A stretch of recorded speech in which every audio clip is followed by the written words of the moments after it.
voyage est le seul moyen de se perdre et de se retrouver en même temps. Je suis très heureux de revenir ici même sur ce même plateau pour vous emmener en voyage en terre culturelle, comme chaque dimanche soir autour de 22 h. Donc justement, où nous allons à la rencontre de ces agitateurs, mais également de ces provocateurs d'idées. Je ne vous cache pas que c'est un ouvrage qui a réellement conditionné la rencontre de ce soir. Il a pour titre Oasis, images d'hier et regards d'aujourd'hui, édité par les éditions Chihab.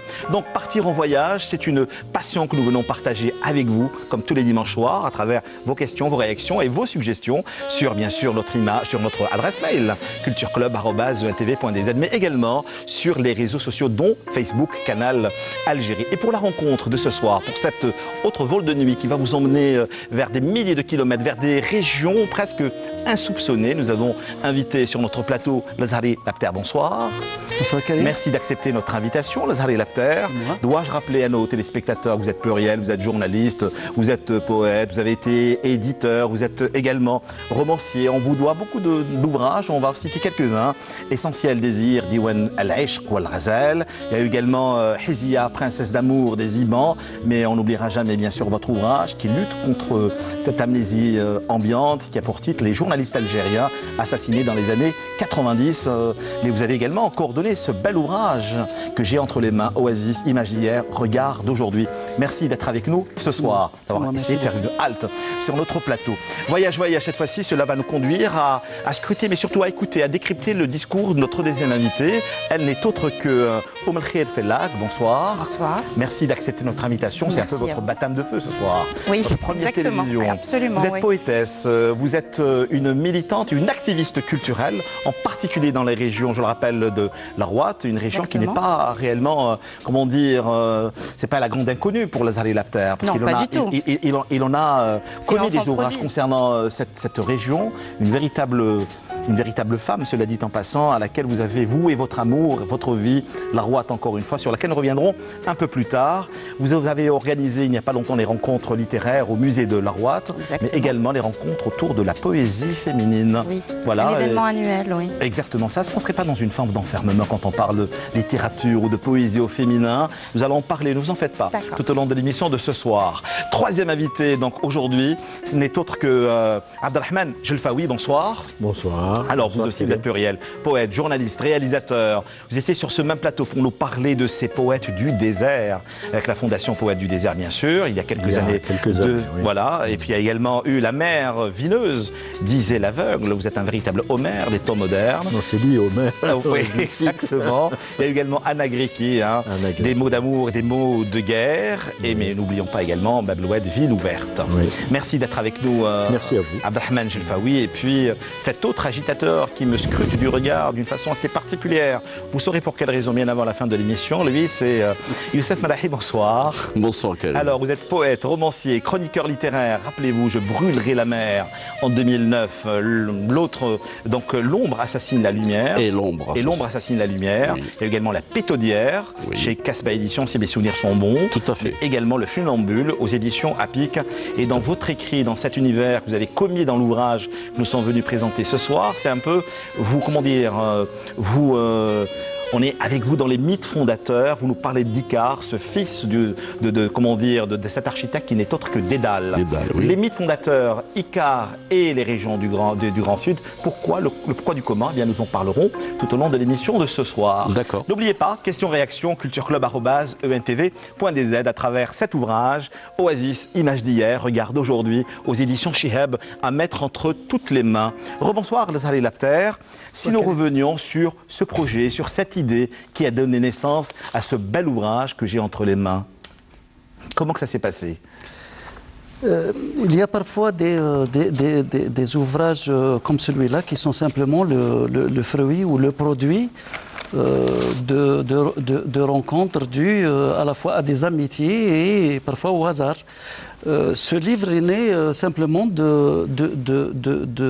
besoin ressenti par des personnes qui avaient à un moment donné initié une exposition qui a fait le tour des oasis, qui a fait le tour des villes du Sahara, notamment Ouargla, Tougourt, Laghouat, Djelfa.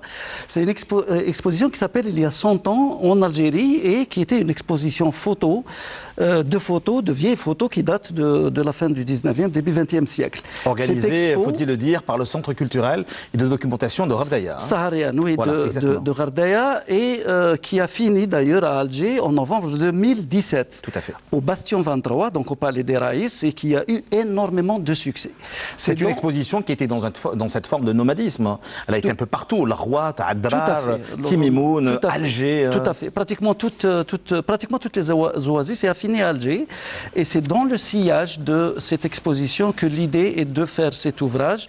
L'idée n'est pas de moi, je précise, que l'idée est née chez les personnes qui avaient initié l'exposition. Et il s'est trouvé que des amis à moi, dont on parlera tout à l'heure, quand on a commencé à chercher quelqu'un qui puisse mettre en forme ce projet, faire dialoguer tout à fait, les amis ont pensé à moi et m'ont appelé, on s'est rencontrés, j'ai dit oui, et puis voilà, le fruit est là. Faut-il également préciser à nos téléspectateurs que toutes ces photos ont été prises par les Pères Blancs qui étaient de passage, ou leurs collaborateurs, qui étaient de passage ou se sont installés dans les régions du Grand Sud entre 1890 et 1940. Et alors, il faut un point très important sur lequel j'aimerais bien qu'on revienne, si vous le permettez, les adaptaires, c'est que ces Pères Blancs, mais également leurs collaborateurs, ont échappé à toute forme d'exotisme ou de sous-érotisme, comme le disait si bien Malek Aloula sur ce même plateau, avec son ami de toujours qui nous ont quittés tous les deux, Nourdine Saadi.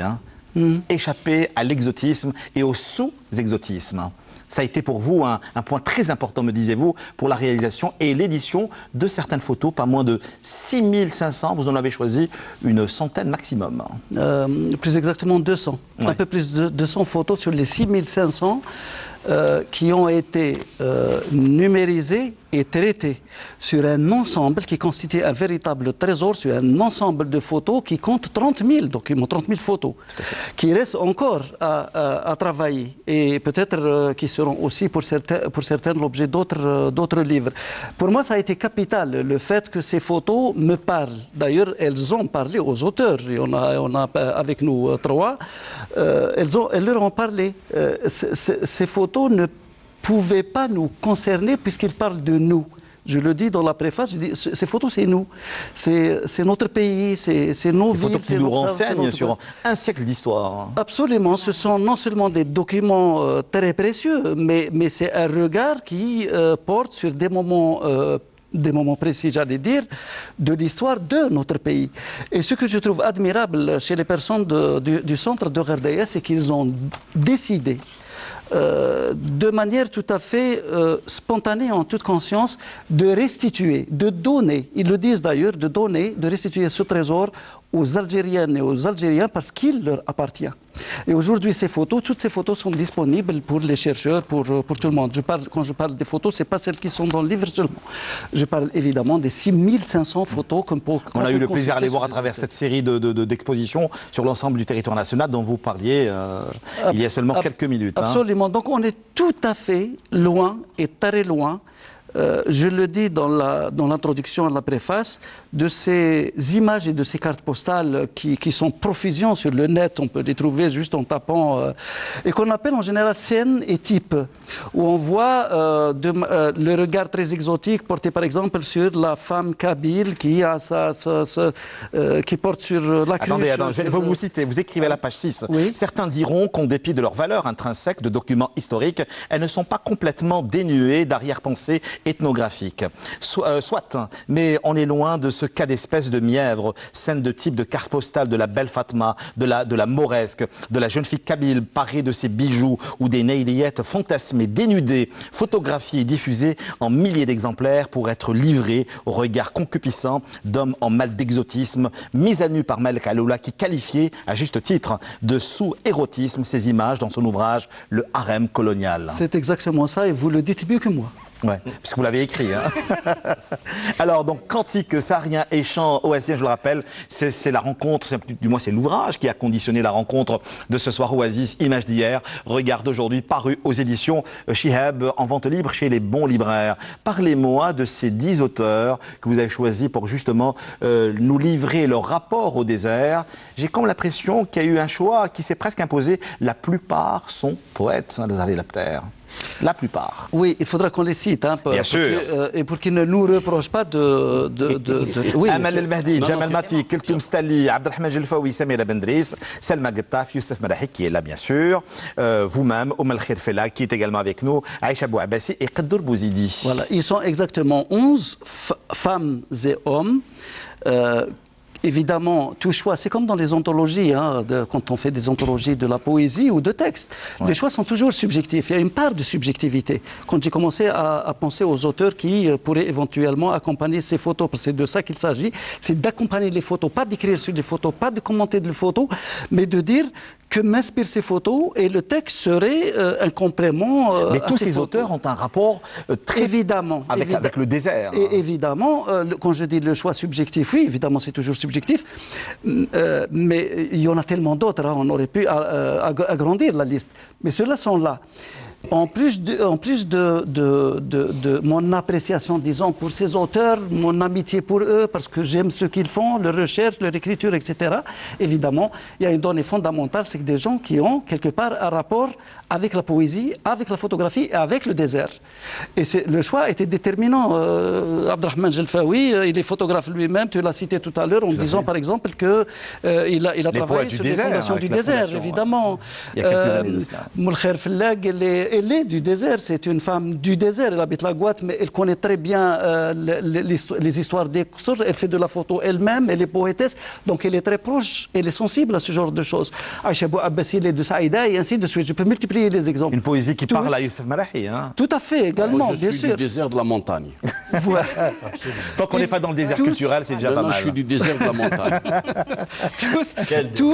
Toutes et tous ont un rapport avec ces photos-là. Mais j'aimerais par la même occasion lire juste un petit passage du père Jean-Marie Amal Boundra, donc qui est, je le rappelle, directeur du Centre culturel de documentation saharienne, donc à Radaya, qui disait « C'est un livre qui ce livre est un témoignage de respect, d'admiration et de reconnaissance que nous, pères blancs d'aujourd'hui et nos collaborateurs, aimerions rendre à tous les aînés qui nous ont précédés. Lui est vraiment dans ce dialogue interculturel, mais surtout interreligieux. Nous qui parlons depuis quelques années de dialogue des cultures et des chocs, malheureusement, des cultures. » Oui, je précise juste une chose, c'est que ces photos n'ont pas été prises par les pères blancs ou des pères blancs, ils ont été prises par deux pères blancs qui ont sillonné les oasis à l'époque. Donc on a cité la fin du 19e, début du 20e siècle, avec des appareils photo anciennes et qui s'arrêtaient lors de leur déplacement dans des stations données. Hein. À un moment donné, ils s'arrêtaient et ils allaient à la rencontre soit des populations, soit des gens pour différentes raisons. Et là, ils prenaient ces photos.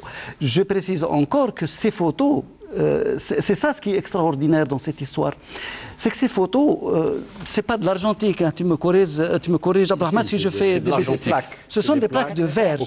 Voilà, des plaques de verre qu'on a retrouvées, parfois en mauvais état, des plaques de verre soit en mono, soit en stéréo. Et ces plaques de verre ont été nettoyées, traitées et ainsi de suite pour aboutir à ces photos-là qui sont numérisées. Mais tout un processus qui a été initié avec beaucoup de patience et d'amour pour arriver à ce résultat. Et surtout restituer aux Algériens leur patrimoine, un pan de notre mémoire et de notre histoire, ethnographique, historique, mais également culturelle. Toutes ces photos aujourd'hui nous renseignent sur un siècle d'histoire, tout ce qui s'est passé dans la région du Grand Sud, les Lapter. Absolument, et précisons simplement qu'au-delà du livre, ces photos sont disponibles sur les ordinateurs du centre de Gardaya, ils sont disponibles sur le site internet du centre de Gardaya et ils sont, on peut y avoir accès tout à fait librement. Celle-là, les 6500 traités, et bientôt, j'espère, un jour, on aura les 30 000 photos qui seront toutes là. Et on revient à ce que disait Père Marie Amal Boundra. Il disait tout simplement, à travers cet ouvrage, nous voulons tout d'abord aller à la rencontre des hommes et des femmes d'Algérie pour leur présenter une partie de leur culture passée. De plus, nous aimerions inciter les Algériens de la diaspora et les amis de l'Algérie, étrangers ayant vécu en Algérie, chercheurs, universitaires, amoureux du Sahara, d'ici et d'ailleurs, à découvrir ou à redécouvrir le passé algérien dans le Sahara et ses oasis. Enfin, nous osons croire que la connaissance de ce patrimoine historique et culturel permettra de susciter un intérêt par rapport à la richesse historique et culturelle du Sahara algérien et surtout d'éveiller une conscience identitaire commune et respectueuse des particularités de chaque région. Et voilà, tout est dit. Voilà, tout pratiquement est résumé. Comment c'est fait? On parlait donc du choix des auteurs et le choix de ces photos éditées dans cet ouvrage. Ça a été quand même une aventure presque périlleuse. C'est assez compliqué quand on fait un livre collectif, et mes amis en savent quelque chose. Mais là, ça s'est fait de façon très très simple, puisque les gens du centre avaient déjà décidé de classer ces photos par thème. Il y avait 11 thèmes exactement. Et en partant de ces 11 thèmes, donc j'ai eu le plaisir et l'honneur de choisir les auteurs, d'y penser, de sélectionner. Et puis je les ai contactés un par un pour leur dire est-ce que ce thème ou ce thème vous intéresse, et ainsi de suite. Et après, on était parti avec aucune orientation. Il y a comme des thématiques, hein, les oui, des thèmes. Oui, il y a spécialisé. Tout à fait. Il y a l'eau, il y a le jeu, il y a l'artisanat, il y a le voyage, voilà. Il y a plein de la religion, il y a les religions plutôt, les religions. Il y a plusieurs choses comme ça. Et la seule instruction qui a été donnée aux auteurs, ou la seule orientation, si je puis dire, c'était: regardez ces photos, imprégnez-vous de ces photos, regardez-les par rapport au thème lui-même, mais le thème dans son ensemble lié aux autres thèmes, et écrivez librement ce que vous voulez en accompagnant ces photos. Et cela a donné naissance à des textes magnifiques. Magnifiques, et surtout à des photos et un ouvrage qui a pour titre Oasis, Images d'hier, regard d'aujourd'hui, faut-il le rappeler pour ceux et celles qui viendraient peut-être tout juste de prendre nos émissions en cours aux éditions Chihab. On va dire bonsoir à notre deuxième invité, Oumel Khayr Fellag. Bonsoir. Bonsoir à vous. Donc, quand le nomade se fait peintre, vous avez titré votre écrit, ce qui a réellement inspiré, ce que vous ont inspiré les régions du désert. Cela dit en passant, qu'est-ce qui a réellement guidé ce texte-là? En fait, je suis une éternelle amoureuse du désert. Et j'ai toujours été fascinée par la manière dont la vie a surgi dans le désert. C'est-à-dire qu'à chaque fois que je suis dans le désert, dans des endroits qui sont vraiment isolés et dans des endroits hostiles, j'ai du mal à m'imaginer comment la vie est née. Et donc, j'ai eu la chance d'être contactée parmi les premiers contacts de l'Azhar El Abtar. Il n'y avait pas eu de hasard, là. Je suis plus que certain. Non, vous êtes issus de la même région, tous deux grands amoureux des déserts devant l'Éternel. On va nous accuser de régionalisme. Voilà, pas du tout, tout au contraire. Ouais. Non, donc j'ai eu accès au thème et j'ai eu la chance de choisir mon thème. Donc, automatiquement, je suis allée vers l'agriculture et la vie dans le milieu oasien. Le nomadisme et la transhumance également. Exactement, exactement. Et donc, j'ai pris chaque photo indépendamment des autres, j'ai regardé, j'ai vu ce que ça pouvait m'inspirer. Après, j'ai pris l'ensemble et le texte est né comme ça, de manière spontanée. La vie au quotidien, le questionnement de ces gens-là, la rudesse de la nature. La rudesse de la nature, justement, c'est ce milieu hostile. Comment ces gens-là ont pu créer un mode de vie. Et comment se sont-ils défendus face aux éléments? Face aux éléments de la nature qui généralement n'est pas très clémente, hein, faut le dire. Exactement ça. Pas du tout. Voilà. Et vous écrivez, je vous cite, Oumel Khayr Fellag, dans ces mouvements de transhumance, l'homme n'a cessé de s'adapter à cette nature sauvage et indomptable jusqu'au jour où il réalisa par un grand besoin de stabilité qu'il lui fallait adopter une partie de cet environnement dans la perspective d'en faire partie. Et c'est ainsi que commença sa vie sédentaire. L'homme s'enfonça solidement son soc dans la terre nourricière, palpant d'abord son sein d'où jaillit le liquide de la vie, puis il s'attarda sur son ventre où il sema les graines de sa survivance et la promesse de sa pérennité. Il y a énormément presque de la... comment dire, un rapport au corps quand vous parlez de terre et de semences. Oui, parce que déjà, en fait, je voulais prendre l'eau. Parce que déjà, l'eau, c'est la vie. Source de vie, source de mort. Voilà, source de vie et source de mort.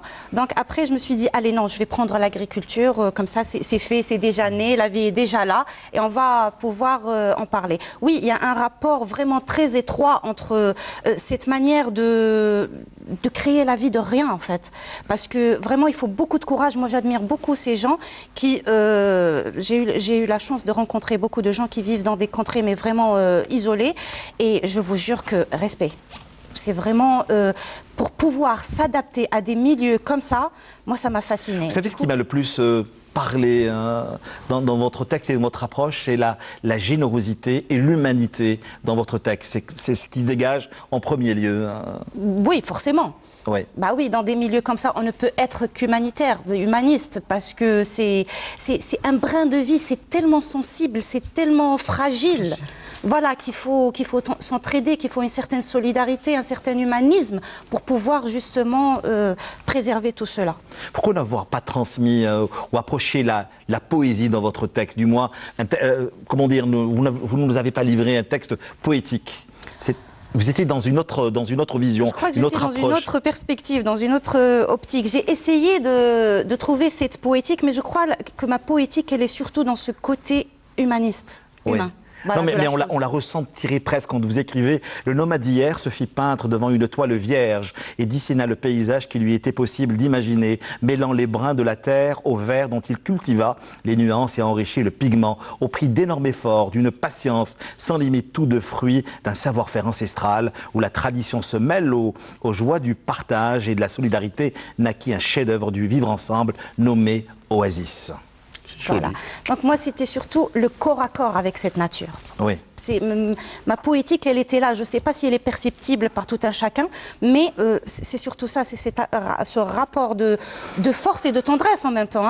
Il ne faut pas croire, c'est un milieu et de doute et de questionnement également. Voilà. Donc c'est justement dans cette perspective que j'ai pris le texte. Que reste-t-il de ce patrimoine bâti et surtout de la culture de la terre ?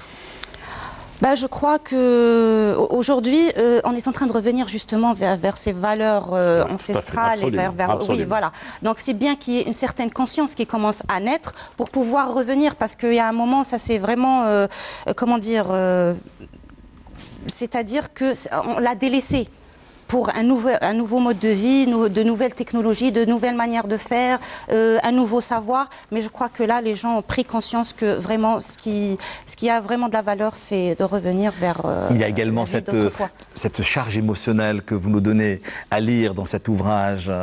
Quand vous écrivez « Un moment de solitude bien mérité, après une journée de dur labeur, un moment solennel, presque irréel, empreint d'une profonde méditation sur la majesté de la vie, lorsqu'elle a été bien servie, sur la bonté de la nature, lorsqu'elle a été respectée ». Oui, c'est vrai. C'est parce que ces gens-là travaillent dur, parce qu'il faut travailler pour vivre dans des milieux comme ça. Donc moi, j'ai pris ce moment où j'ai imaginé les gens rentrer de leur champ, et je me suis dit, ils prennent un moment de recul par rapport au travail de toute la journée pour pouvoir admirer leur œuvre. Parce que quand on travaille la terre, quand on sue pour avoir son pain, je crois qu'on a plus conscience de ce qu'on a fait. C'est également dans cette transmission de valeurs. Voilà. Et après, oui, voilà, c'est dans ce cheminement-là. Parce que je parle aussi, à un moment donné, des enfants, et c'est aussi à la transmission, exactement. Le réalisateur me dit tout le temps, il faut toujours trouver une chute à un texte. C'est également ça le rôle de l'animateur. À un moment donné, quand vous écrivez, admirant alors la beauté d'une palmeraie bien choyée, il réalise la grandeur de l'homme lorsqu'il a été à la hauteur de son humanité.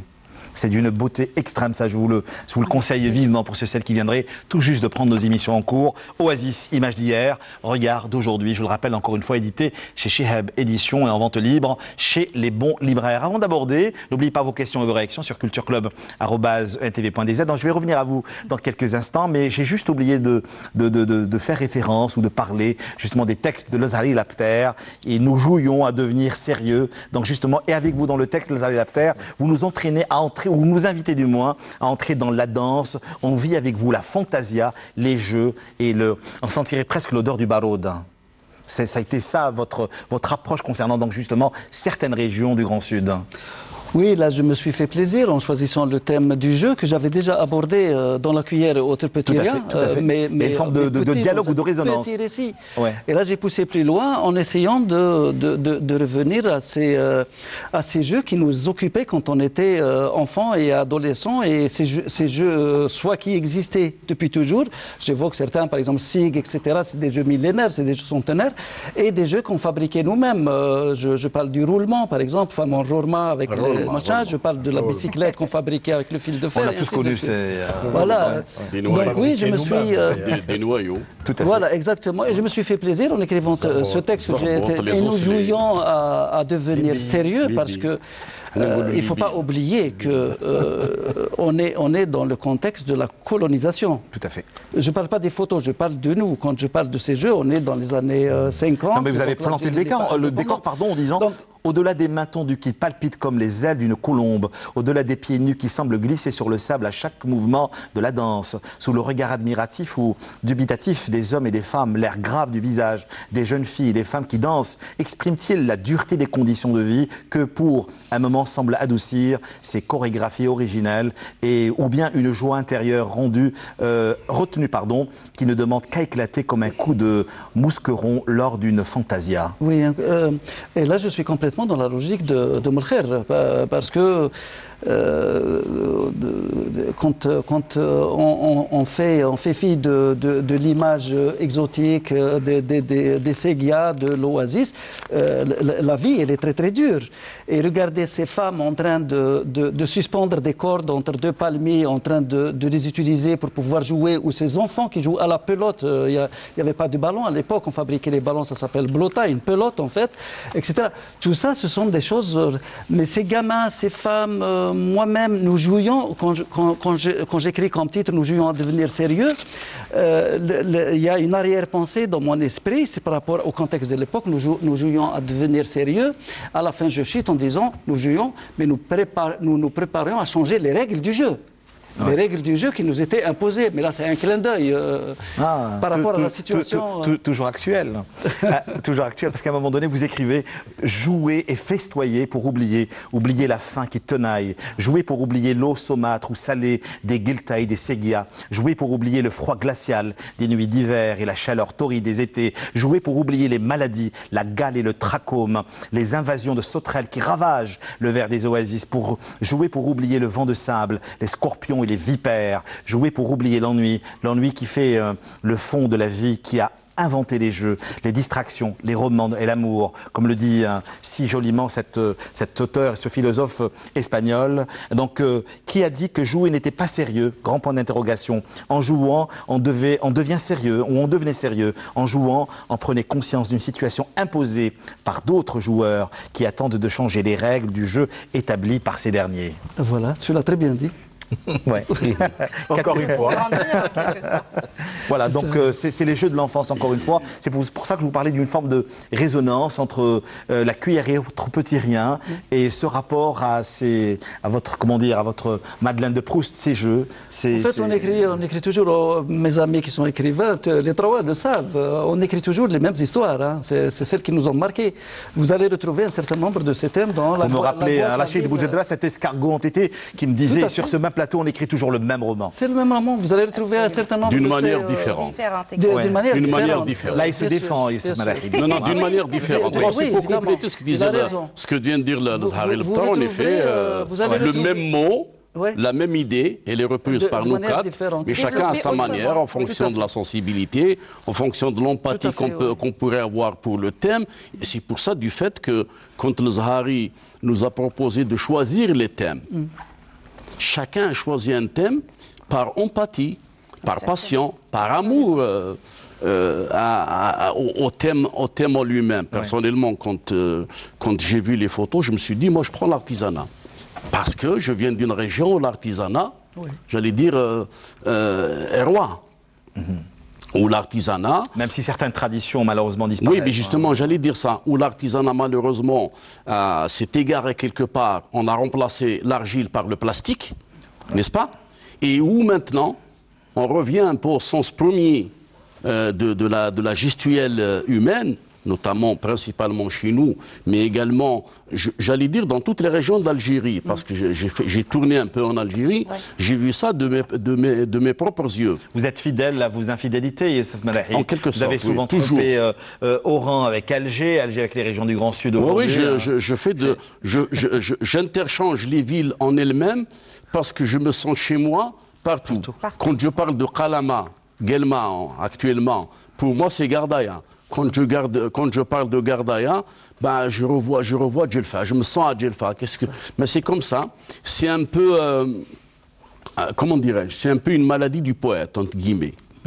On se sent partout chez nous et nous avons... Sa maladie ou sa boussole. Ou sa boussole, enfin, je ne sais pas.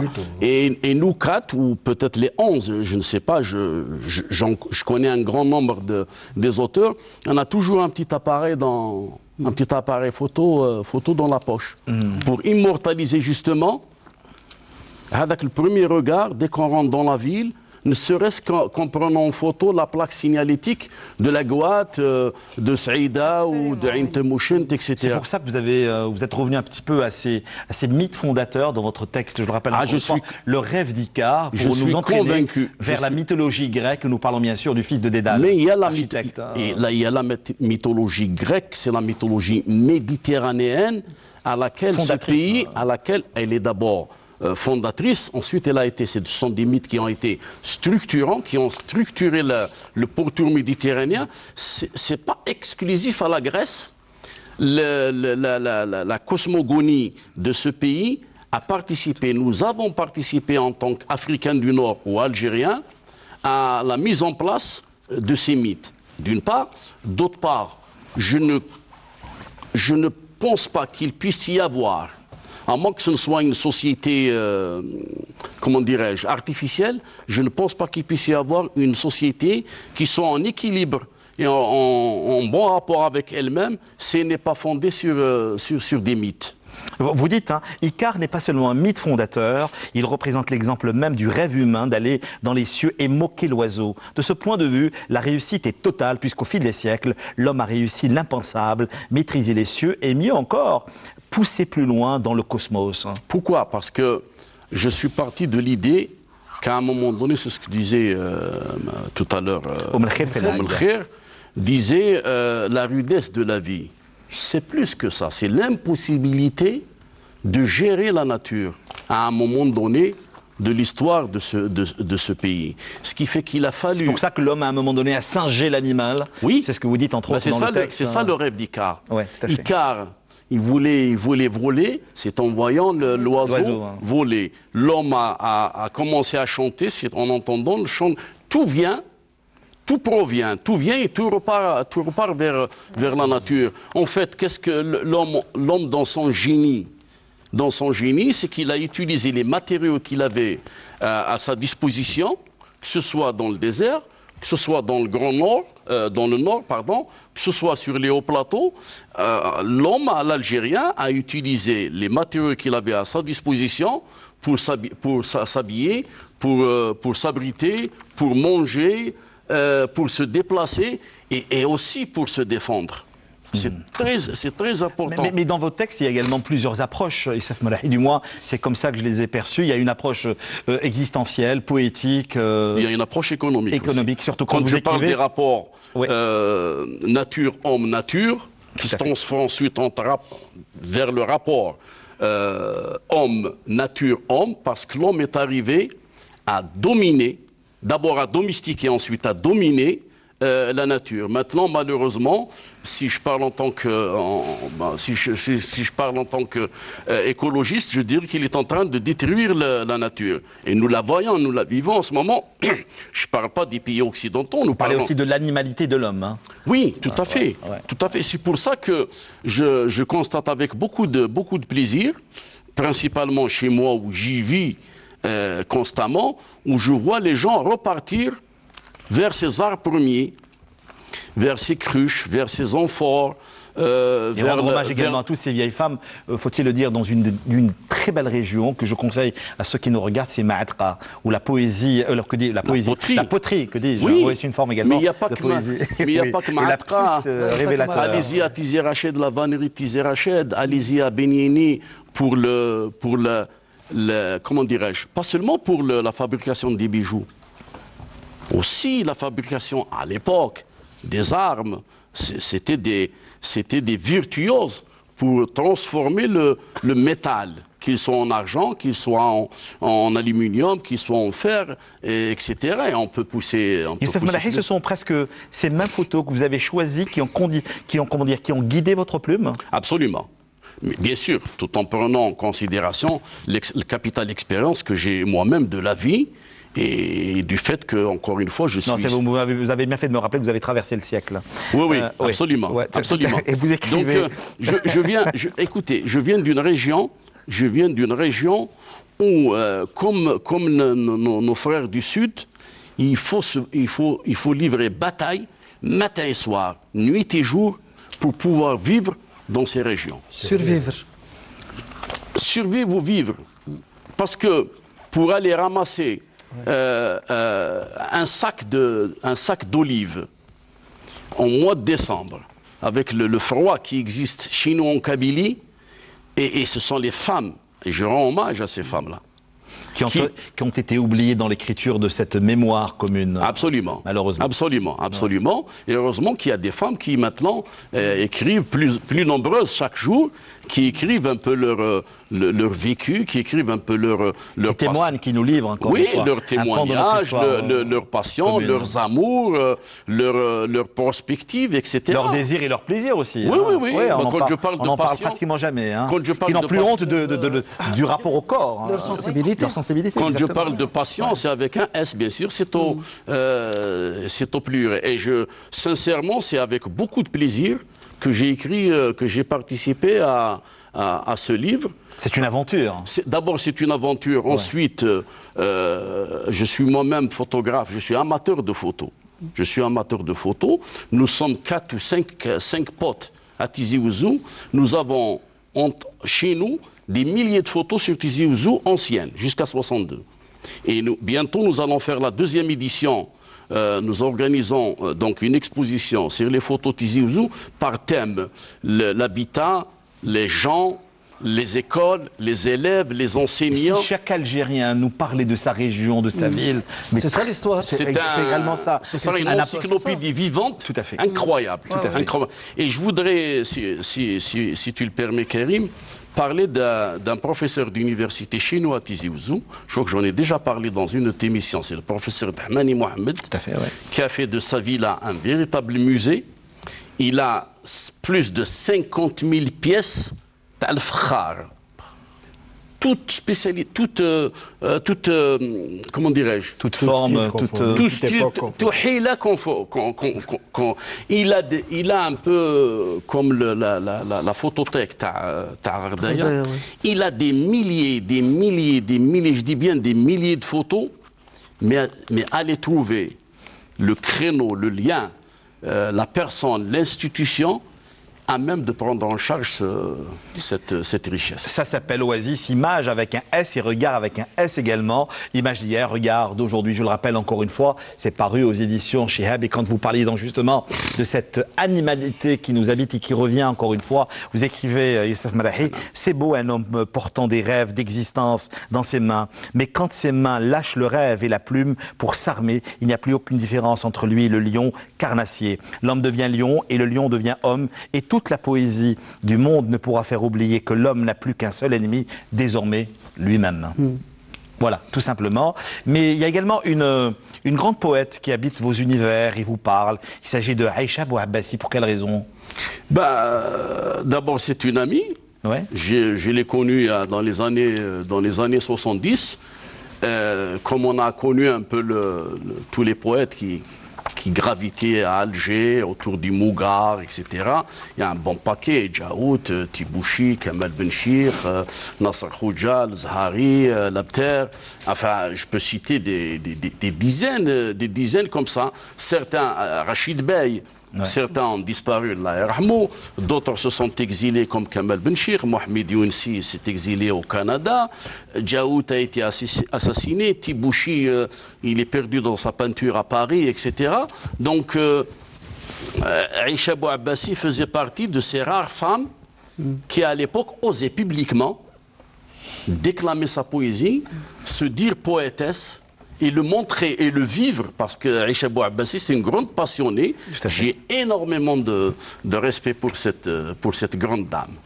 Elle écrit dans cet ouvrage, parce qu'on n'a pas eu la chance de la voir sur ce plateau, femme cierge, femme vierge, femme lumière, femme prière, femme louange, glissant telle des anges sur le champ bruissant de leur khalkhal d'argent sous leur voile blanc, fier emblème d'une tradition reine. Les processions de la fraternité traversent en rangs dispersés la ville endormie tôt le matin au rythme des silences éclos, paysages de semences fertiles. Citadelle fragile de la foi en émoi, le cœur brisé, le gouel des vides, sa litanie au son des flûtes aiguisées, coup dur pour le pèlerin et son âme brisée, et ses appels éplorés au vent étranger, privé d'éternité, crépitent sur le chemin de croix dévastée.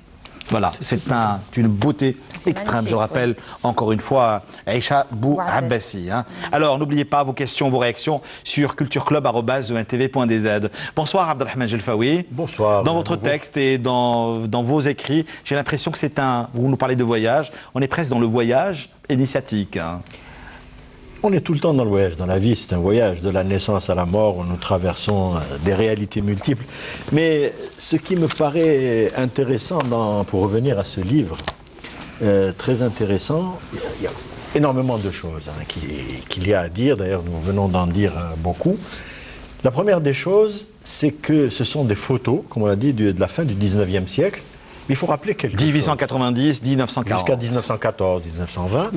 Mais la fin du 19e siècle, pour pouvoir bien comprendre aussi ces photos, c'est la fin d'une époque pour l'Algérie. C'est la fin des grandes révoltes des tribus. Elles ont été massacrées, damnées, elles sont presque évanescentes, elles sont au ras du sol.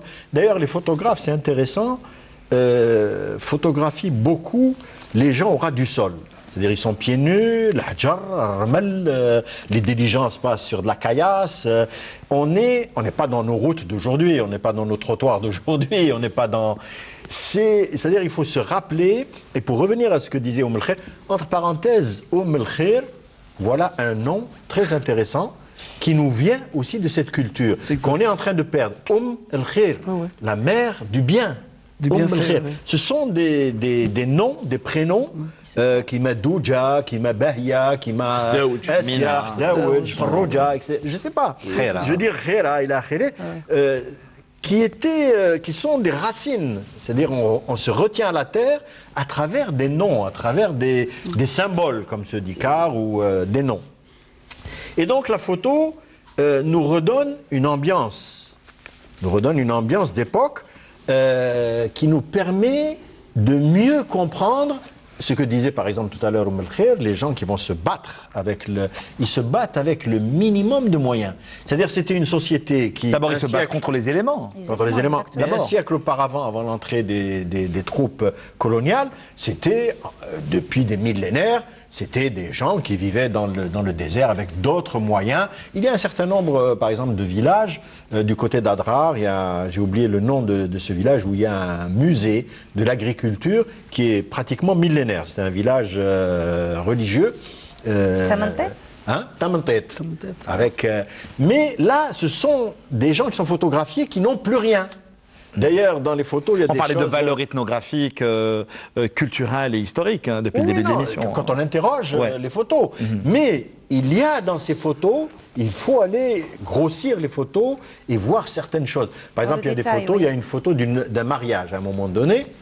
Il y a une femme qui tient un sif, Hagda, elle danse, mais à côté, il y a la mariée qui est avec les mains bandées, mais elle a au cou... des... on la voit l'image là. On voit l'image. Ouais. Elle a au cou des pièces qui sont des sultani. Alors c'est un détail, mais le sultani est une pièce qui est écrite en turc. Ce n'est pas le louis d'or habituel que l'on connaît. C'est-à-dire que même dans cette situation d'écrasement, etc., on va au mariage avec ce qui reste du patrimoine oriental, ce qui reste du patrimoine magnifique que fut peut-être l'Algérie au XVIe, XVIIe, XVIIIe siècle, etc. Donc, c'est des images qui sont à voir aussi d'une manière à plusieurs niveaux. Dimensions. Absolument. Il y a aussi autre chose, en ce qui me concerne, comme tout un chacun, ces images ont l'âge à peu près de mon grand-père. Il était de Messaad. Il a fait ses études à Khanget Sidi Nagi. Donc, moi, je retrouve dans ces images quelque chose de sa marche à lui. Parce qu'à l'âge de 17 ans, avec des copains, ils sont remontés sur Alger à pied, pas en diligence, voulant aller à la Mecque à pied. Donc, je m'imagine bien, aujourd'hui, et mieux, ce que cela veut dire que de traverser la steppe, ce que cela veut dire de traverser les nuits avec les coyotes, avec les lions, avec tout ce que tu veux, qui n'existe plus aujourd'hui. Donc, je veux dire, il y a une restitution, effectivement, comme le disent les éditeurs et ceux qui ont mis à la disposition ces photos. Et heureusement que ces photos arrivent, parce que elles arrivent un peu quand même en retard. Si on regarde par exemple les latino-américains, si on regarde les pays dits des pays de l'Est, Bekri, etc., avec les contes, etc., si on regarde les pays d'Asie, c'est un travail qui a commencé à se faire il y a déjà un siècle. C'est-à-dire on ramasse les contes, on ramasse les photos, on ramasse les vieux objets, et les romanciers, les cinéastes, les musiciens, etc. ont travaillé sur cela pour donner l'âme de la nation. C'est-à-dire que nous sommes maintenant à ce niveau-là, c'est-à-dire de récupération, de réappropriation. Et nous ne sommes que dans un bout de cette réappropriation. Le Zahari disait... Nous avons 6000 photos sur 30 000, mais moi j'irai plus loin. Il existe aujourd'hui en France 2 grands centres de la photographie de l'Algérie au 19e et au 20e siècle. C'est la Société de géographie qui a été fondée en 1861 et Versailles, c'est-à-dire le centre de l'image de l'armée française qui est ici à Versailles. Il doit y avoir des centaines de milliers de photos. C'est-à-dire que nous sommes au début d'un processus où il pourra y avoir des milliers de thèses de doctorat d'État, des milliers d'écrivains qui pourront, peut-être des cinéastes, des scénaristes, des gens qui vont faire des chansons, il y aura peut-être d'autres hésias qu'on va trouver, etc. C'est-à-dire la photo est quelque chose de fabuleux. Et là, je voudrais un peu résumer, puisqu'on parle de la photo. Il y a quelque chose. On va revenir à cette fameuse. On va revenir dans quelques instants à cette vraie ou fausse nostalgie. Il y a un destin. Je termine mon idée qui est assez étonnant entre l'Algérie et la photographie. La photographie est née à peu près entre 1837-39 avec Nips et Daguerre. Daguerre d'ailleurs avait une rue à Alger au-dessus de la rue Daguerre. La rue Daguerre. C'est l'inventeur du chronophotographe, c'est-à-dire l'ancêtre de la photographie. Et c'est parallèle à la colonisation. Donc il y a quelque chose qu'il faut creuser, c'est-à-dire entre cette invention de l'image, ce regard de soi, entre réel et imaginaire que donne la photographie, et l'histoire contemporaine de l'Algérie. Pour aboutir aujourd'hui, parce que pourquoi aujourd'hui nous nous inquiétons de la photographie? C'est qu'aujourd'hui, moi je donne un chiffre, et c'est quelque chose qui est poignant. Aujourd'hui, il se prend plus d'1,5 milliard de photographies par jour. Je n'en dis pas plus. Ça veut dire ce que ça veut dire. Chaque jour, en 24 heures, il se prend entre 1,250 milliard et 1,5 milliard de photos sur la planète. C'est-à-dire, que faisons-nous par rapport à notre travail, à notre réflexion, ils l'ont tellement bien restitué, deux plasticiens, c'est Amar Boras, mais également Alasq El Arbi, qui ont travaillé donc justement les moyens de s'exprimer à travers la photo, à travers des laptops, à travers les portables, à travers les appareils photo. Il y a un livre qui a été édité il y a quelques années de cela par Berzach, qui est épuisé. C'est les Suisses qui ont traversé l'Algérie de part en part, qui ont pris soit des photos, soit qui ont fait des aquarelles. Et des Italiens. Par exemple. Un grand photographe italien qui a traversé l'Algérie. Alors, plus tous les militaires français, appelés ou autres, qui sont topographes. Non, surtout les militaires français. Ouais. Donc ces photos n'existent pas à Versailles et ailleurs. Ce sont des photos qui sont chez eux, le particulier, chez le particulier, qui sont en train maintenant de les mettre à la disposition du public par le biais d'associations qui existent en Algérie ou par le biais des réseaux sociaux. Il y a un travail photographique d'une grande valeur sur lequel nous reviendrons dans une dizaine de jours si vous permettez. C'est un ouvrage édité toujours chez Balzac Éditions et qui restitue cette Algérie tourmentée des années 90 qui a été réalisée par Amar Boras. Oui. Voilà, nous en parlerons dans une dizaine de jours, c'est une promesse. Donc ces photos-là, y compris les photos qui existent chez les particuliers, principalement les familles. On m'a donné avant-hier une photo à Tizi Ouzou, d'un quartier à Tizi Ouzou, qui a complètement changé, où il y avait donc une ruelle, une 403 camionnette flambant neuf, et derrière, une Tizi Ouzienne avec un haïk de dos, le haïk le marma, le haïk le blanc. C'est incroyable cette photo. Moi, je trouve qu'elle est. Qu'on ne revoit plus aujourd'hui. Malheureusement, quand on vient. Dont on douterait même qu'elle puisse exister. D'ailleurs, à la voir de loin, on se dirait que c'est un fantôme qui est en train de cheminer et de s'enfuir. C'est incroyable le nombre de choses, le nombre de documents, le nombre de photos qui puissent exister chez les gens. On m'a ramené un Coran la semaine dernière, écrit à la main, manuscrit. Je ne sais pas, est-ce que c'est le XVIe siècle? Est-ce que c'est le XVe? Ben oui, c'est ce que j'ai demandé au monsieur de faire. Il me l'a ramené, mjilled. La couverture est en cuir. Mjilled, la sangle addict comme ça. Tu vois un peu le fermoir. C'est un fermoir tout en cuir. Hein, mais c'est incroyable, le gars qui a fait ce travail-là, avec des annotations sur le texte en stylo à plume et l'encre rouge. C'est incroyable. Voilà, donc un voyage peut-il en cacher un autre? Il est entre autres dans ce questionnement, dans son écrit. À propos de voyage, je voudrais te couper, tu vois. Je peux pas. Pour une fois, c'est pas l'animateur qui interrompt, vas-y. C'est le maximum. Il y a une image, tu sais, un peu d'humour, tu vois.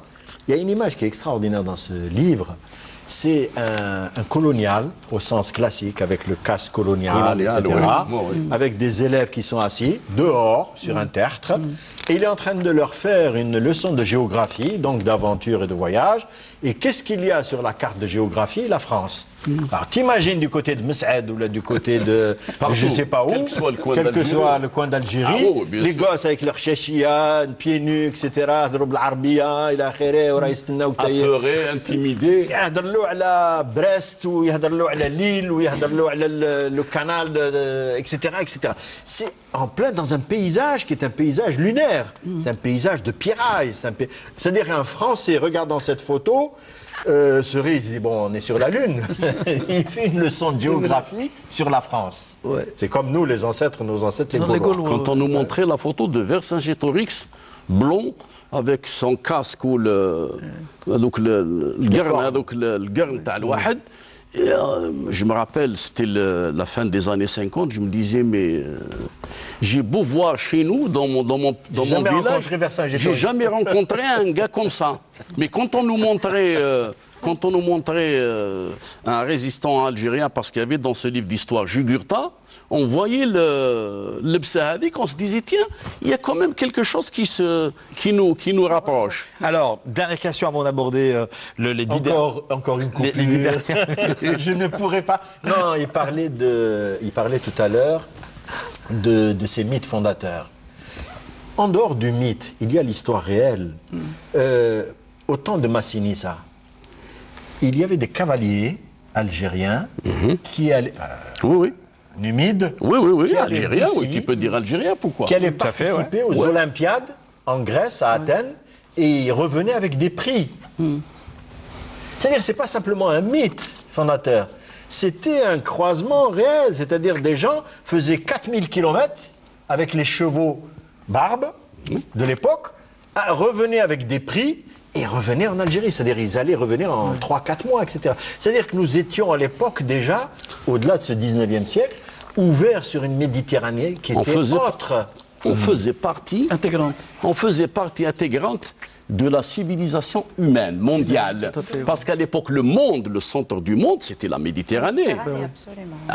L'Amérique n'existait pas, je ne sais pas. C'est même le centre de l'univers. Oui, tout à fait. Christophe Colomb a-t-il réellement découvert l'Amérique? Oui, ce qui fait que... Rappelle-moi le nom de cet auteur qui a travaillé sur la Méditerranée, là. Les ouvrages de référence. L'historien. Oui. Xel. Non. Brodel. Brodel, tu comprends tout.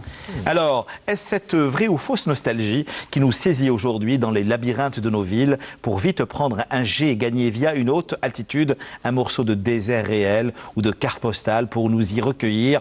quelques jours. Et à un moment donné, c'est ce que j'ai retrouvé, il y a une forme, le Zalilapter, de méditation intemporelle dans tous les textes de ces auteurs qui ont réuni, que cet ouvrage a renfermé. La méditation intemporelle. J'imagine, parce qu'il est difficile. Déjà le désert lui-même, déjà l'oasis. On parlait de voyage initiatique en début d'émission. Il est difficile de regarder ces photos, d'écrire sur ces photos sans être dans ça, ce que tu dis, la méditation. On a besoin. D'ailleurs, l'idée, c'était, on aurait pu dire aux auteurs, regardez ces photos, méditez sur ces photos. Je crois que même le terme a été utilisé. Je crois. Méditez sur ces photos et après restituez-les à restituer à votre manière votre ressenti, vos sensations, etc. Si c'est possible, je voudrais juste qu'on cite, parce que Abdrahman, il a dit quelque chose de très important. Il a dit aujourd'hui, on a des voix de femmes.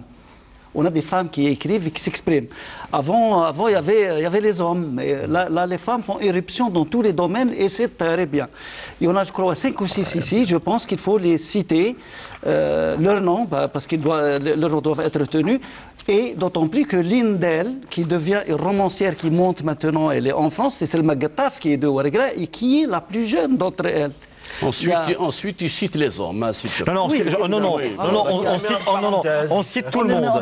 On cite tout le monde. Oui, on cite tout le monde, mais on s'arrête sur les femmes. Alors, Amal Mahdi, Jamal Mati, Kiltoub Stali, Abdrahman Jelfaoui, Samira Bendris, Oulpsiel, Selma Getta, vous en parliez à l'instant. Youssef Mourahi, notre shipper national. Zahri Lapter, Khir Fellag, ici présente. Également Aïcha Abou Abbassi, d'une beauté, magnifique, mais d'une extrême. Alors là, franchement, et puis sans oublier, bien sûr, Kaddour Bouzidi. Oui, qui est lui aussi un très grand, il est de la Guadeloupe, il est un très très grand connaisseur, il est géologue, il s'intéresse évidemment à différents métiers qui touchent l'archéologie, la paléontologie, etc., etc. Il est photographe quasiment professionnel, il s'intéresse évidemment à l'histoire et c'est l'un des meilleurs connaisseurs non seulement des oasis, mais des qsour.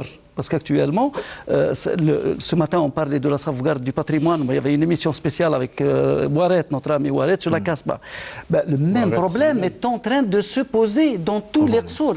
Et Mourkher, qui est à côté de moi, fait des pieds et des mains et essaie de trouver les moyens d'attirer l'attention sur le secteur sauvegardé de la Guadeloupe, et notamment le plus vieux quartier de la ville, Zgeg el-Hajjaj, et des propositions très claires ont été... Zgeg el-Hajjaj, la rue des Pèlerins, et elle a eu un projet à un moment donné, malheureusement elle n'a pas trouvé l'écoute nécessaire auprès des autorités, un projet de mettre en place une sorte de maison d'hôte, mais pas une maison d'hôte pour recevoir des gens qui viennent dîner ou je ne sais pas quoi, mais vraiment ramener les gens à la résidence, à la découverte de cela, et évidemment tout va rayonner pour pouvoir faire découvrir. Mais vous savez, comme le réalisateur me dit qu'il nous reste moins de 7 minutes avant la fin de l'émission du mois pour ce soir. Alors, s'il reste 7 minutes, moi je demande juste une faveur, c'est que Abdrahman a écrit sur Anna Gripki un ouvrage qui est très très beau, et moi je trouve que Keltoum Stali, qui est une très grande poétesse. Moi, je trouve qu'elle a la voix. Sa poésie est une puissance inouïe. Mais vous l'avez édité dans Écrit de novembre, Oui, j'ai édité le Mimosa de décembre. De décembre, je me rappelle. Mais sa poésie est d'une puissance inouïe. Pour moi, c'est une Anna Gripki d'aujourd'hui. Ce serait sympa de lire quelques passages. Vous savez ce qu'elle a dit? Elle a écrit... Alors maintenant, c'est l'animateur qui parle. Excusez-moi, je coupe l'animateur. J'ai des poids lourds ce soir. De la Guadeloupe, c'est fini. Juste pour dire un mot, j'allais parler de Keltoum Stali. Pour moi, elle est l'une des plus belles plumes de l'écriture féminine algérienne. Tout à fait. Vous savez ce qu'elle a écrit? Elle a écrit « Écris-moi de ton pays lointain, une langue de mots d'indéchiffrable psalmodie, afin que mon rêve gagne en territoire et laisse courir les jeux de mon qalem. » Leur qalem qui revient, ils l'ont laissé courir, leur qalem, qu'ils soient du nord, du sud, de l'est, de l'ouest, tous et toutes ont un lien avec le désert. Vous le disiez, Zahri Lapter. Certains l'habitent comme Kaddour Bouzidi de l'Orwat, photographe et infatigable arpenteur de contrées sahariennes, qui fin connaisseur de son histoire. de ces villes, de ces oasis, Serxor habitées ou désertées, de ces stations de peinture ou de gravure rupestre, de ces us et coutumes et de ces rituels, de ces rites, de ces mythes, cette vision du monde saharien à travers la sensibilité. Là, ça va être réellement ma dernière question. J'aimerais bien que chacun me donne son point de vue. Au départ, en lisant, en approchant les textes des uns et des autres, chacun a apporté, comment dire, une vision peut-être pas contradictoire, mais chacun nous a livré son premier ressenti à la vue de certaines photos. Au départ, je me disais, c'est vrai que chacun nous parle d'une thématique donnée, mais en fin de compte, en refermant cet ouvrage, Oasis, Images d'hier, Regarde aujourd'hui, c'est justement le point de vue de ce simple curieux que je suis, tous ont parlé le même langage, celui de l'émotion. Absolument. Il faut souligner que la couverture, on en a parlé, est très très belle. Tout le monde a remarqué la beauté de cette couverture parce qu'elle donne, on voit les deux personnes assises. Elle nous invite au voyage. Elle nous invite en voyage, c'est une ouverture. Avec son les deux ouvertures.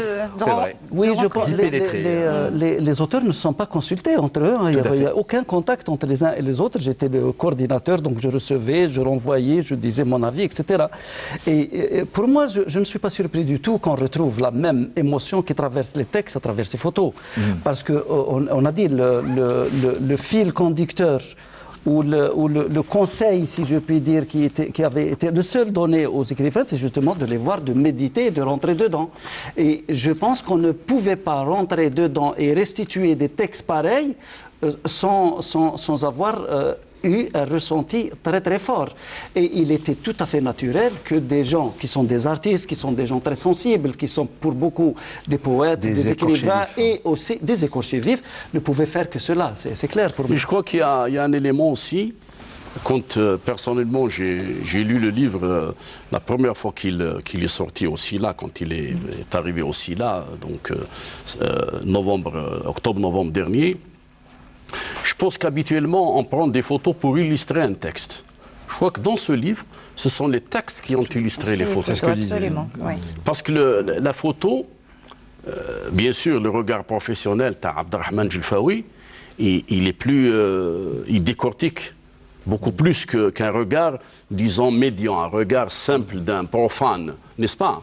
Et lui, il voit la photo qui s'anime, il voit les détails. Il interroge les détails. Mais je crois que pour un lecteur moyen, lecteur profane, je crois que c'est le texte qui va illustrer les photos. C'est les textes qui sont beaucoup plus dynamiques que les photos en elles-mêmes. Maintenant, reste cette histoire de nostalgie et de sous-érotisme, comme le disait Malek Alloula. Je crois que même si les photos sont des photos orientées, des photos dues à l'orientalisme, au regard ethnologique ou occidental, ou regard supérieur sur ce que ces regards-là voyaient chez nous, je crois que ces photos, on en a besoin. On en a besoin encore, il faudra les faire parler. Je pense que, pardon, excusez-moi, je vous interrompre. Je crois que à ce point commun qu'on a tous dans cette émotion dont vous parlez, parce que n'oublions pas que c'est l'Algérie de nos pères, de nos grands-pères et de nos aïeux. Donc là, chacun se retrouve. Il y a une espèce d'identité qu'on retrouve à travers ces photos-là. Et de réappropriation. De réappropriation, ce qui a créé cette émotion commune. Je crois qu'il y a une synergie. Je crois qu'on a réussi à faire la synergie dans ce livre sans qu'il y ait contact entre les uns et les autres. Personnellement, le seul contact que j'ai eu, c'était le Zahari. Vous savez, moi je le dis souvent sur ce même plateau, hein, l'édition d'un livre, d'une exposition, ou d'une pensée ou d'un texte journalistique n'est qu'un prétexte, donc justement, au grand curieux que je suis, pour provoquer des débats. Aujourd'hui, ça a été une véritable aventure humaine à travers cet ouvrage qui a pour titre Oasis, je le rappelle encore une fois, Images d'hier, Regarde aujourd'hui, à travers des photographies d'une valeur inestimable, mais surtout profondément humaine. Et je sens que Abderrahmane Djelfaoui a quelque chose à nous dire. Oui, non, il faut quand même remercier à la base ces anonymes qui ont pris ces photos. Parce que tout remonte. À ce moment-là, il y avait les militaires, il y avait une vingtaine ou à peu près 25 photographes professionnels en Algérie à cette époque-là, qui faisaient de la photo, qui venaient de France, comme il y avait des peintres et tout. Ces photographes sont plus ou moins anonymes. Ce sont des gens qui viennent d'Europe, mais ils ont décidé d'aller vivre avec leurs semblables dans le désert. C'est-à-dire qu'ils sont descendus de leur piédestal d'Européens, etc., pour être, même s'ils sauvegardent un certain nombre de positions un peu supérieures vis-à-vis de l'indigène, ils se sont mis au niveau de ces gens-là. C'est pour ça que ces photos sont calmes, ces photos sont quiètes. Par exemple, pour ça que je vous parlais de on le voit dans le regard, on peut aller très loin. Il y a des gosses qui regardent le photographe, qui le regardent. Ils sont pas impatients, ils sont pas inquiets, ils sont pas... ils sont pas dérangés, tu veux dire. Non, mais ils vont plus loin. Oui, ils sont on pas a l'impression qu'ils se disent, à travers cet appareil, eh ben, on va dépasser la situation qui est... le fait de se... Il y a une photo qui est très intéressante. À un moment donné, il y a l'un d'eux qui est habillé en blanc, d'ailleurs, avec une longue barbe, et qui demande comme un selfie au photographe, prends-moi une photo avec les gosses qui sont là. C'est une des rares photos où ce photographe est là, en présence, c'est-à-dire il est in situ. À une époque où les colonialistes n'étaient pas avec nous. Jusqu'en 1947, où Camus a écrit L'exil et le royaume, quand tu vois le bus, il n'est pas avec les indigènes. Qu'est-ce que c'est ces gens qui ramènent les poules dans le car, etc. Ils sont au niveau de ces gens, de leur misère, des fagots, les femmes qui lavent le linge dans ils sont en immersion complète, les lavandières, etc. Tu vois, il y a quand même, on sent chez les femmes, il y a quand même une relative confiance, tu vois, pour se laisser photographier. Ce qui n'est pas le cas des photographies de la guerre de libération où un certain nombre de soldats français ont photographié de force un certain nombre de femmes algériennes. Absolument. C'est-à-dire qu'il y a des choses sur lesquelles il faudra revenir. Un merci, du moins, post-mortem, il faut remercier à aussi une distance à ces gens-là. Absolument, c'est ce que j'allais dire. Bon, centre culturel qui ont sorti ces photos du placard et qui ont fait un travail de fourmi, un travail minutieux de chaque jour, de toute heure, pour nous restituer ce patrimoine et les rendre exploitables pour pouvoir faire des livres et des expositions, sincèrement. Vous savez, je ne pouvais pas finir. Parmi eux, une personne qui continue, il faut absolument le dire, parce qu'il faut rendre justice aux gens qui ont fait ce boulot, parce que c'est pas nous, quoi. Nous, on est la petite goutte. La personne qui continue jusqu'à maintenant à traiter les plaques de verre et qui s'appelle Luc Feillet, qui travaille toujours au centre à Gherdaya et qui continue de faire ce travail. Vous savez, j'aimerais bien finir l'émission de ce soir à travers cette petite musique de nuit qui nous annonce donc la fin de l'aventure. Encore une fois, du moins pour ce soir, c'est Keltoum Stali dont on parlait depuis le début de l'émission et qui disait en ces termes-là, on entendrait presque sa voix, les mains des femmes simulent un art de tissu sobre. Jour et nuit, dans la grisaille des murs, les tapis s'envolent. Les lignes des psaumes ordonnent la conjuration. 5 doigts au vent, anonymes dispersent les ratures. Ma blanche sœur, n'as-tu pas chaud sous ton silice de pudeur? À ta nuque de coquillage, j'entends les murmures d'anciens lacs. Leur souffle essentiel surprend les progrès du savoir. Pas à pas, fleurs géantes, aux ombres élastiques comme des eaux de vigueur. Ma blanche sœur est un point stratégique donc de Tulle. Ça s'appelle donc Keltoum Stali et elle figure dans cet ouvrage. Ils sont 11, je le rappelle encore une fois, à conjurer le mauvais sort. Oasis, image d'hier, regard d'aujourd'hui, coordonné par notre premier invité qui n'est autre que Zahri Lapter, vous le disiez à l'instant, avec l'étroite collaboration du Centre culturel et de documentation donc saharienne, c'est à Gherdaya. Et c'est paru aux éditions Chihab pour partir en voyage, pour méditer, pour approcher l'histoire de l'Algérie autrement un siècle. Eh bien, offrez-vous cet ouvrage et offrez-le à ceux que vous les aimez. Et pour la rencontre de ce soir, nous recevions Zahri Lapter. Merci beaucoup. Merci à vous. Votre nom, je ne risque pas de l'oublier. J'imagine qu'on vous a déjà posé la question à savoir si vous aviez un lien de parenté avec notre fête nationale. Non. Très bien, un grand merci à vous, Abdelrahman Jelfaoui.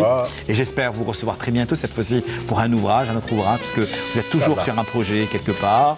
Un grand merci également à vous, notre ami, encore une fois, grand curieux devant l'éternel des questions littéraires, mais en particulier poétiques, Youssef Madahi. Merci Karim. Merci de votre fidélité à nos programmes. J'aurai le plaisir de vous retrouver quand est-ce bien la semaine prochaine. Gardons le contact sur notre adresse cultureclub@wantv.dz, sinon sur Facebook, mais également sur la chaîne donc culture, la chaîne que dis-je, la chaîne attendez, YouTube, canal Algérie Pouvoir et replay cette émission. Alors, si vous l'avez manqué, si nous vous manquons, sachez qu'elle sera rediffusée vendredi matin autour de 10h55. Que la nuit vienne apaiser et reposer nos esprits, parfois si tourmentés. Merci madame, merci messieurs, merci à vous, à la semaine prochaine.